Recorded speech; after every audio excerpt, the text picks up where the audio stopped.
Feminism was part of the Jewish group evolutionary strategy, which came out of the think tank known as the Frankfurt School. Its goal was to cause resentment, division, and weaken the relationships between men and women in the Gentile society, to destroy the institute of marriage and the sanctity of the family. Women would be turned into working units. Feminism is the idea that women are free when they serve their employers, but slaves when they help their husbands.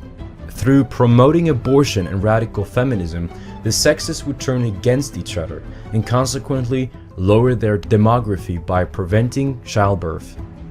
Feminist propaganda would brainwash white women that marriage constitutes slavery for them, and that freedom for women cannot be won without the abolition of marriage and traditional relationships. Jewish intellectuals, Jewish activists have been very involved in feminism, for example. There has been a tendency to see the white male as something that has to be sort of demoted in society. Because there's no question that, say, in the year 1950, that white males ran the show in America. Feminism, women were happy to stay at home and have children.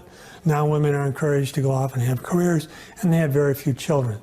My view is that it would be far better, I think a lot more women would be happier being wives and mothers than they would be getting into the world of work where they have to be competitive. They have to sort of pretty much put the family on the back burner. Sexism was the epithet coined by the abortion-promoting feminist Jew Margaret Feldman. This epithet would be used to attack any person who uphold the natural order and mutually complementary roles of these sexes in society. Feminism has absolutely nothing to do with protecting women. It is a cultural Marxist program to degrade and subjugate white men, and of course also white women. Well, one of the things they told me was that he was at the house one night, and we were talking, and he started laughing. He said, "Aaron, what do you think women's liberation was about?" And I said, I'm pretty conventional thinking about it at that point. I said, I think it's about women having the right to work, getting equal pay with men, just like they won the right to vote, And he started to laugh. He said, "You're an idiot." And I said, "Why am I an idiot?" He said, let me tell you what that was about. We, the Rockefellers, funded that. We funded women's lib, And we're the ones who got all over the newspapers and television, the Rockefeller Foundation. He says, and you want to know why? He says, there were two primary reasons. And one reason was we couldn't tax half the population before women's lib.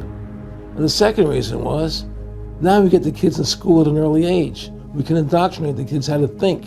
It breaks up the family.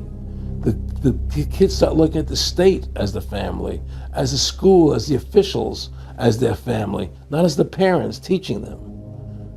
And so those are the two primary reasons for women's lib, which I thought up to that point was a noble thing. When I saw their intentions behind it, where they were coming from when they created it, the thought of it, I saw the evil behind what I thought was a noble venture.